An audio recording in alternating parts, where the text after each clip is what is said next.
चलो, hi everyone, today we are going to start with linear momentum. हमें क्या है, उनको भी हाई कर रही है, ठीक है। लीनियर मोमेंटम के बाद ही हमारा न्यूटन्स का सेकेंड लॉ ऑफ मोशन आता है।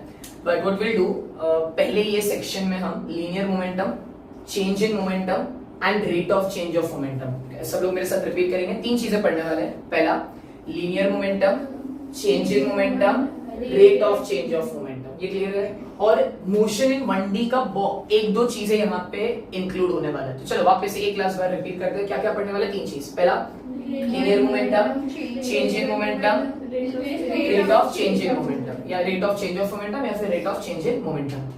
इंटरेस्टिंगली पूरा फोकस तुम्हें लीनियर मोमेंटम पे करना है, बाकी के 2 तुम्हें खुद ब खुद समझ में आ जाएंगे। एग्जाम्पल दो, जैसे I usually take this example, जल्दी बच्चों को समझता है। तो मान लो मैं तुम्हें टॉपिक पढ़ा रहा हूँ, weight, change in weight, rate of change of weight. Example दे दो सर। वापस से मेरे ऊपर ही आ जाऊंगा। मेरा वजन 52 है अभी, तो ये मेरा, मैंने वेट पढ़ लिया मेरा। क्लियर? ए हंसते गए। अच्छा, उसको बाद में रियलाइज हो, 52 उसको तभी तक रियलाइज नहीं होता, ये तो बहुत कम है। ठीक है, सुनो सुनो, मैं क्या बोला, क्या पढ़ने वाले? Weight, change in weight, rate of change of weight. Trust me बहुत सिंपल है। तो मान लो मैंने आज क्या बोला, मेरा वजन कितना है? 52। ठीक है, तो ये मैंने क्या पढ़ा दिया तुम्हें? वेट। अब मैंने बोला कल, परसों, और मतलब कल भी छोड़ दो, परसों भी छोड़ दो, उसके बाद का जो दिन आता है उस दिन मेरा वेट 53 kg हो गया। बहुत ज्यादा, ठीक है, 1 किलो बढ़ गया। तो क्या मैंने चेंज इन वेट पढ़ लिया? अब मुझे बताओ, पहले वेट कितना था, अब कितना है? तो चेंज कितना आया? 1। तो पहले तुमने पढ़ा वेट, अब तुमने क्या पढ़ा? Change in weight. देखा कितना सिंपल है। तो अच्छा, क्या मैं बोल सकता हूँ पहले वाले वेट को इनिशियल वेट, हाँ या ना? दूसरे वाले वेट को क्या बोल सकता हूँ? Final wait. और तुम्हें भी मालूम है, मुझे भी मालूम है, अगर मुझे डिफरेंस निकालना है, चेंज निकालना है, तो मुझे फाइनल माइनस क्या करना पड़ेगा? इनिशियल। ये समझ गए? तो कितना सिंपल था वेट समझना, कितना और ज्यादा सिंपल था चेंज इन वेट समझना। अब एक वर्ड मैंने स्टार्टिंग में बोला था, rate of change of weight. तो याद है मैंने तुम्हें बोला कि मेरा वजन में जो चेंज आया वो 1 दिन के बाद आया? नहीं। 2 दिन के बाद आया? नहीं। कितने दिन आया? तीसरे दिन। तो जैसे मैं टाइम इंक्लूड करता हूं, अब टाइम कैसे इंक्लूड हो सकता है? सेकेंड में, मिनट्स में, आवर्स में, डेज में, वीक्स में। तो जैसे मैंने टाइम इंक्लूड कर दिया, अब मैं क्या टॉपिक पढ़ रहा हूं? Rate of change of weight. तो अगर मैं तुमसे पूछूं, बताओ बच्चा, मेरे वेट में 1 किलो का वजन आया, 1 किलो का चेंज आया, लेकिन कितने दिन में आया? 3। तो ये कौन सा टॉपिक पढ़ लिया हमने? Rate of change of weight. समझ में आया? तो अब तुम खुद सोचो कौन सा हम टॉपिक पढ़ने वाले हैं? Linear momentum, change in momentum, rate of change of momentum. तो हमें पूरा फोकस किस पे करना है? फिर मैं तुम्हें क्या पढ़ाऊंगा? Initial momentum and final momentum, दोनों को क्या करना है? माइनस। तो तुम्हें क्या मिल जाएगा? चेंज। एंड उसी चेंज इन वेट को किससे डिवाइड कर दूंगा? टाइम से। तो मुझे क्या मिल जाएगा? रेट। याद है मैंने अभी तुम्हें बोला? क्लियर? ठीक है। अब क्या होता है लीनियर मोमेंटम? बहुत ही ज्यादा सिंपल है। मेरे पास एक ऑब्जेक्ट है, लेट्स अज्यूम आप हो ये, ठीक है, और हकीकत बोल रहा हूं आप आओगे इधर। अब आप बोलोगे कैसे आओगे? तो बेटा इधर से आओगे, ठीक है, लेकिन आओगे जरूर। आज तो आप ही होने वाले हो फीचर।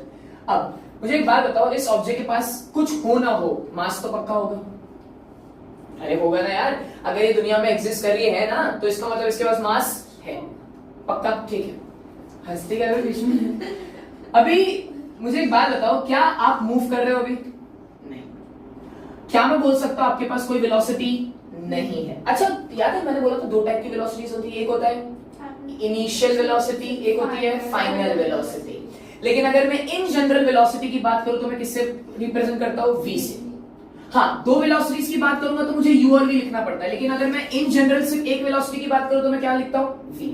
तो अगर मेरे पास कोई वेलोसिटी है ही नहीं, अरे मोमेंटम का मतलब क्या है? मोमेंटम का मतलब मूव करना। रिपीट, मोमेंटम का मतलब am I moving? So do I have momentum? No. But do I have mass? Yes. So for an object to have momentum, repeat, for an object to have momentum, the object must have 2 things, 2 things, one mass and velocity। अगर बेटा उसके पास velocity ही नहीं है तो उसके पास momentum होगा नहीं। ये क्लियर हुआ? अब बताओ, क्या मेरे पास मोमेंटम है? हाँ। क्यों है? बिकॉज मेरे पास मास भी और अब एक वेलोसिटी भी। अच्छा, इसे लीनियर क्यों बोला? सोचो। बराबर, एक लाइन में, एक डायरेक्शन में। इसीलिए उससे मैंने क्या बोल दिया, लीनियर मोमेंटम। मतलब आप ये बोल रहे हो इन जनरल कि जो मोमेंटम होता है वो बेसिकली दो चीजों का प्रोडक्ट होता है, एक मास, दूसरा वेलोसिटी। अब इसी को अगर प्यार से लिखना चाहो तो मोमेंटम को क्या लिख सकता हूं, पी। प्यार से लिखना चाहो ठीक है, तो इसको क्या लिख सकता हूं, पी। मास को क्या लिख सकता हूं, m। अब वेलोसिटी को क्या लिखूंगा, v। हाँ मैं मानता हूं यहाँ पे। अब इसको फाइनल वेलोसिटी यहाँ पे मत बोलना, फाइनल इनिशियल कब बोलेंगे, जब दो वेलोसिटीज की बात होगी। क्लियर हो गया, इतना सिंपल था। अच्छा, कितनों को समझ में आ रहा है कि बिकॉज आपने बहुत अच्छा वर्ड यूज किया था, आपने ही बराबर बोला था लाइन में या फिर है ना लीनियर, आपने बोला था डायरेक्शन, तो क्या मैं बोल सकता हूं मोमेंटम जो है वो हमारा वेक्टर क्वांटिटी है। बिकॉज वेक्टर क्वांटिटीज वो होती है जिसमें वैल्यू तो हो लेकिन साथ ही साथ डायरेक्शन भी हो। क्लियर हुआ, ठीक है। सो 100 बात की एक बात, इतना ही है टॉपिक। अब इस पे क्वेश्चन क्या आएगा, मास दे देगा, वेलोसिटी दे देगा, दोनों को मल्टीप्लाई करना क्या मिल जाएगा, मोमेंटम। अब मुझे एक बात बताओ, इसका यूनिट अपन खुद सोचे क्या हो सकता है यूनिट। अगर मैं बोलूं एसआई यूनिट ऑफ मोमेंटम, बताओ मास किस में मेजर होता है, बराबर केजी में मेजर होता है, और वेलोसिटी किस में मेजर होता है, मीटर पर सेकंड। तो आज सिर्फ आपको कोई पूछता है कि मोमेंटम का यूनिट क्या होगा, आप बोलोगे केजी मीटर पर सेकंड। प्लीज रटो मत, खुद ही डिराइव कर सकते हो। मोमेंटम क्या है, मास इनटू वेलोसिटी, तो m क्या है केजी, वेलोसिटी क्या है मीटर पर सेकंड, बराबर। पक्का है, समझो इतना ही। एक रिवाइज करते हैं। अगर मैं तुमसे पूछूं क्या आपके पास मोमेंटम है, अभी नहीं है, नहीं अब है, हाँ इसे ये अभी टाइम पास किया, ठीक है। तो किसी भी ऑब्जेक्ट के पास मोमेंटम होने के लिए पक्का दो चीज का होना जरूरी है, एक मास और दूसरा वेलोसिटी। है ही नहीं तो मोमेंटम। अब बच्चे मुझे पूछते हैं कि सर मोमेंटम किस पे डिपेंड करता है। How many times have I told you that whenever you have a formula, उस फॉर्मूला में जो भी चीज इंक्लूडेड होती है उन्हीं पर वो चीज क्या करेगी, डिपेंड। तो कॉमन सेंस ये बोलता है कि जितना आपसे हमने सीखा है कि मोमेंटम दो ही चीज पे डिपेंड कर सकती है, एक मास और एक वेलोसिटी। और ये इंटरेस्टिंगली मैं तुम्हें अभी डेमोन्स्ट्रेट करके बता दूंगा। मेरे को एक स्टील का बॉटल देना, थैंक यू।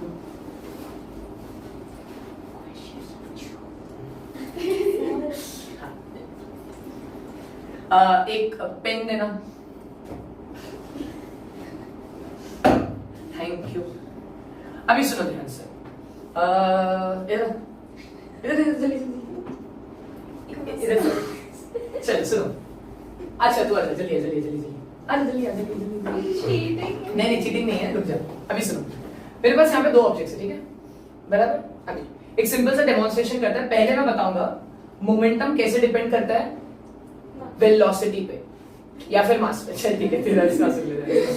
अब मुझे एक बात बताओ, मैं दोनों ही ऑब्जेक्ट तेरे तरफ फेंकूंगा, है ना, आराम से देखा, नोटिस किया, दोनों ही ऑब्जेक्ट तेरे तरफ फेंकूंगा, तू मुझे बताना किसका मोमेंटम ज्यादा होगा। अच्छा एक चीज, मैं दोनों को सेम वेलोसिटी से फेंकूंगा, रुकना ठीक है, बराबर। किसमें मोमेंटम ज्यादा था, दोनों का वेलोसिटी मैंने सेम रखा, तब भी मोमेंटम उसको ज्यादा कहां महसूस हुआ, बॉटल पे। रीजन सिंपल है, क्या अगर अब है ना सही है, ठीक है। तो मोमेंटम कब ज्यादा होगा, डेफिनेटली जब मास ज्यादा होगा। अब बच्चे बोलते हैं कि सर वेलोसिटी से क्या ही फर्क पड़ेगा, बेटा बहुत फर्क पड़ता है, नोटिस करो, सुनना ध्यान से। अब अगर मैं यही सेम चीज, ये सेम चीज अगर इतना तेज फेंकू तो कम मास भी ज्यादा लगता, राइट। अच्छा तुम लोगों ने वो रबर बैंड वाला वो किया है ऐसा, वो मेरे पास अभी है नहीं। वो रबर बैंड छोटा सा पेपर रहता है, लेकिन जब उसको खींच के मारते हो ऐसा से बहुत जोर से लगा, इतना सा मास रहता है, इतना सा, लेकिन उसकी वेलोसिटी बिकॉज इतनी ज्यादा होती है कि मोमेंटम भी ज्यादा होता है। अब समझा बुलेट जो है, बुलेट जो है जो गन से निकलता है वो क्यों इतना ज्यादा तेज अंदर आर पार हो जाता है, बिकॉज उसकी वेलोसिटी क्या होती है, बहुत लो वेलोसिटी हो तो बेटा टप्पा खा के बाहर आ जाएगा, अंदर जाना चाहिए ना, मरना चाहिए। वो तो बहुत कॉन्फिडेंट रहता है ना। ये अगर मैं वो रुक जा मैं लाता, तो खेलना बंद कर, तो खेलना बंद कर। तो अगर मान ले मैं वो तीर कमान होता है ना, वो अभी यहाँ पे अगर रखूं तो आर पार होगा कि नहीं होगा, ये होगा ना, मास कम है लेकिन वेलोसिटी क्या है ज्यादा। अब देखो एक चीज और बताता हूँ, यहाँ पे अब नोटिस कर, तुम्हें लग रहा होगा ये ज्यादा मास है, नहीं, इंपॉर्टेंट ये नहीं है। मैं तुम्हें क्या बोल रहा था, मोमेंटम के लिए ऑब्जेक्ट का मूव होना भी बच्चों। अब नोटिस कर, लगा इसको मोमेंटम महसूस हुआ, हाँ ना, घंटी बज रही है। मुझे एक बात बता, क्या तुझे मोमेंटम महसूस हुआ, हल्का हुआ। अब तुम बोलोगे नहीं सर मास तो ज्यादा था, इंपॉर्टेंट ये नहीं है, इंपॉर्टेंट कौन था? ये ऑब्जेक्ट इंपॉर्टेंट था। मोमेंटम इस ऑब्जेक्ट ने नहीं दिया, मोमेंटम इस ऑब्जेक्ट ने दिया। तुम यही कर, बच्चों को लगता है इससे ज्यादा लगेगा, ज्यादा नहीं लगेगा। अब नोटिस करो, मैं एक मिनट मैं शाने सुनो ध्यान, अभी नोटिस करो। तुम्हें एहसास हो रहा है कि कितना जोर से इसको लगने वाला है? नहीं उल्टा बोलती है, ऐसा उल्टा कर दो। ये बेटा दिस इज नॉट फेयर। अभी नोटिस कर आया। अभी मुझे एक बात बताओ, ऑनेस्ट जवाब देगा वापस से। किसका मोमेंटम था? इसका मोमेंटम था, इसका मोमेंटम था। अरे इसका कैसे होगा? मोमेंटम के लिए ऑब्जेक्ट का मूव होना जरूरी है। अब तुमने नोटिस किया मैंने कितना हल्के से मारा, लेकिन तब भी जान निकली। रीजन वेलोसिटी कम थी लेकिन मास ज्यादा था। हाँ हल्के तो थे। ठीक है रीसेट हो गई वो बेटा, फाइनली रीसेट हो गई। चलो ठीक है, ये क्लियर हुआ बेटा। अभी भी अगर तुम लोग कंफ्यूजन ये नहीं क्रिएट करना, मैंने दोनों ही केसेस में देखो, एक बार क्या रखा मैंने, बॉटल सर पे रखा और फिर किससे हैमर किया? इस पेन से। Bottle was not important, what was important? Pen. Reason pen क्यों इंपॉर्टेंट? बिकॉज़ मैंने क्या बोला था, मोमेंटम में मास भी होना चाहिए। इसमें तो वेलोसिटी था ही नहीं ना, इसमें वेलोसिटी था, तो मोमेंटम कौन सा ट्रांसफर हुआ? इसका। तो इसका मोमेंटम क्या था? हल्का, इसीलिए उसे कुछ महसूस। लेकिन जैसे ही मैंने सिनेरियो चेंज कर दिया, देखो उसको एहसास होना स्टार्ट हो गया, है ना? अब तुम्हें लग रहा है मास यहाँ पे कम है तो क्या ही फर्क पड़ेगा, लेकिन नहीं इसका मास तो जब इससे मैंने हिट किया हल्के वेलोसिटी से, मोमेंटम क्या लगा? आई होप ये क्लियर हो गया। ठीक है, किसी को नहीं समझा हो तो आता हूं मैं मार्कर और लेके सबको फैक्टरी सेट कर दूंगा अभी। क्लियर हुआ ना? चलो एक क्लास बार रिपीट करते हैं। What is linear momentum? Linear momentum is a product of mass and velocity. अगर ऑब्जेक्ट के पास मास है वो यूजलेस है, उसका काम नहीं है। ऑब्जेक्ट के पास मास के साथ वेलोसिटी, और वही ये डेमोन्स्ट्रेशन काम का था कि वेलोसिटी जिस ऑब्जेक्ट में है वो डिसाइड करेगा मोमेंटम है या नहीं। ठीक है, मोमेंटम का फॉर्मूला क्या होगा? m into v। दूसरा उसका एसआई यूनिट क्या होगा? kg मीटर पर second, and it is a vector quantity. Is this clear? अब अगर हमें ये समझ गया है कि व्हाट इज मोमेंटम, हमें चेंज इन मोमेंटम 2 मिनट के अंदर समझेगा। नोटिस करो, जब भी मैं ऐसा कुछ लिखूं ट्राइंगल, ये अपने डिस्कस किया है, ट्राइंगल का मतलब होता है डेल्टा, एंड डेल्टा का मतलब होता है चेंज। तो बताओ क्या इसको कैसे पढ़ोगे? Delta P. हाँ क्या पढ़ोगे? चेंज इन मोमेंटम, बराबर है। अब मुझे एक बात बताओ, मेरे पास एक ऑब्जेक्ट है, वापस से ये, इस ऑब्जेक्ट के पास क्या है? मास। ये ऑब्जेक्ट किसी वेलोसिटी से मूव कर रहा है, मान लो उस वेलोसिटी को मैंने क्या नाम दे दिया? u। अब u क्यों आया? ना वैसे नहीं, रीजन सही नहीं था तुम लोगों का, कोई और बोल रहा था ढंग से, बताओ। चेंज है ना, चेंज के लिए मुझे कितनी वेलोसिटी की जरूरत होगी? 2। इसीलिए अब क्या आया? इनिशियल वेलोसिटी, बराबर। अब अगर मैं, मुझे एक बात बताओ, ये ऑलरेडी मूव कर रहा है, अगर मैं इसको लात मारूं, आई मीन धक्का मारूं, ठीक है, धक्का मारने पर क्या इसका मास चेंज होगा? नहीं। लेकिन क्या इसकी वेलोसिटी चेंज होगी? हाँ, उसको मैं क्या बोल सकता हूँ? v, बराबर। अब अगर मैं तुम्हें बोलूं, बताओ वापस से, मोमेंटम का फॉर्मूला क्या है? Simply mass into velocity. बताओ इस वाले केस में क्या मैं इसे pi बोल दूं? pi का मतलब क्या? Initial momentum. नहीं समझा? क्या समझा? अगर ये नहीं मतलब डाउट हो रहा है तो p1 बोल दो। p1 को क्या बोल सकता हूँ? Initial momentum. मुझे खाली इतना बताओ मोमेंटम का फॉर्मूला क्या था यार? Mass into velocity. इसका मास कितना है? m। इसकी वेलोसिटी कितनी है? u। अब यहाँ पे अगर v लिख दिया तो पूरा काम खत्म हो जाएगा। सर यस, अगर आपने उसको धक्का मारा और वो गिर गया, दैट इज डिफरेंट बेटा, वो अपन दूसरे क्लास में डिस्कस करेंगे। अभी धक्का तेरे को मारूंगा, बीच उसमें वाट लगाई तुमने वीडियो का, ठीक है। p1 क्या है? m into u। अच्छा मुझे एक बात बताओ, p2 कितना होगा? m into v। मैंने तुम्हें क्या बोला था? चेंज निकालने के लिए तुम्हें 2 लोगों को माइनस करना पड़ेगा, p1 माइनस p2 या p2 माइनस p1? क्यों p2 minus p1? Final minus initial. तो अगर मैं p2 माइनस p1 करूं तो आंसर कितना आएगा? mv minus mu। सर हमें क्या ये सब करने की जरूरत है? नहीं, मैं तो तुम्हें सिर्फ डायरेक्टली ये फॉर्मूला बता रहा था। अब बताओ कितने बच्चों को ये वाला फॉर्मूला रटा? बराबर, क्लियर है? सो डायरेक्टली जब भी मैं लिखना चाहूँ चेंज इन मोमेंटम, मैं क्या लिखूंगा? mv minus mu। कुछ बच्चे ये भी लिखना प्रेफर करते हैं, मुझे कोई प्रॉब्लम नहीं है, ये भी चल जाएगा। अरे m कॉमन ले लिया यार, समझ में आया? पक्का? ठीक है, तो चलो पहला फॉर्मूला क्या था बच्चा? पहला फॉर्मूला क्या था? इसको एक बॉक्स बना देते हैं, m इंटू v।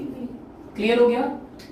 अब तो ये क्या था? किसका फॉर्मूला? मोमेंटम का। जहां तक मुझे मालूम है नहीं दिख रहा होगा यार ये, चलो ठीक है। ये क्या है? Change in momentum. Last but not the least क्या आ जाएगा? Rate of change of momentum. अब इसमें तुम करोगे मुझे खुद हेल्प? चलो बताओ क्या बोला? रेट। उसके बाद क्या बोला? Change of momentum. याद है मैंने बोला था तुम्हें चेंज ऑफ मोमेंटम कैसे लिखा जा सकता है? Delta P. रेट का मतलब क्या होता है? टाइम, बराबर है। चलो सब्स्टिट्यूट करें क्या पी? सब्स्टिट्यूट करते हैं। डेल्टा पी को क्या लिख सकता हूं? थोड़ा एक छोटा सा डेरिवेशन है। डेल्टा पी को क्या लिख सकता हूं? एम।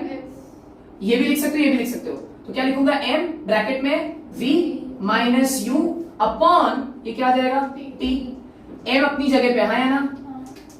कितने लोगों को ये v minus u upon T देखा देखा लग रहा है? एक्सेलरेशन। Brilliant work. ये क्या आ गया? एक्सेलरेशन। तो आज के बाद अगर मैं तुम्हें बोलूं what is rate of change of momentum, वो क्या है? m into A. एंड बेटा कितनों को याद आ रहा है? यही m इंटू ए को हम बोलते हैं फोर्स। न्यूटन का सेकंड लॉ ऑफ मोशन का इंट्रोडक्शन। मैं अभी डिटेल में वो बताऊंगा, मैंने बताया नहीं। अभी मैंने खाली तुम्हें क्या दे दिया? एक आइडिया दे दिया। याद है उसने एक अभी वो अलग बात है, नॉनसेंस सा कुछ बोला था बीच में, लेकिन बहुत वैलिड था उसमें एक पॉइंट कि सर जब धक्का दिया, क्या मैं बोल सकता उसी धक्के को फोर्स? अगर वो धक्का होता ही ना, चलो सोचो मेरे साथ, अगर वो धक्का होता ही ना, घिरा नहीं घिरा वो बात की बात, इसीलिए बोला वो नॉनसेंस। ठीक, धक्का दिया मतलब मैंने क्या दिया? फोर्स। अगर मैंने फोर्स दिया तो सोचो उसके ऊपर क्या लगा? एक्सेलरेशन। अब चीजें बैठ रही है दिमाग में। अगर एक्सेलरेशन दिया तो मतलब उसकी क्या चेंज आया? वेलोसिटी में। और अगर वेलोसिटी में चेंज आया तो किसमें चेंज आया? मोमेंटम में। तो सब चीज लिंक हुई। अभी मैंने फॉर्मूला लिस्ट बना दिया। अभी अपन इसके ऊपर न्यूमेरिकल्स करेंगे, तुम बेफिक्र रहो। ये जो है इसको, ये Newton second law of motion का इंट्रोडक्शन है। मैं अभी डिटेल में नेक्स्ट वीडियो में आपसे बात करूंगा वो चीज पे। अभी आपको ये चीज क्लियर हुई?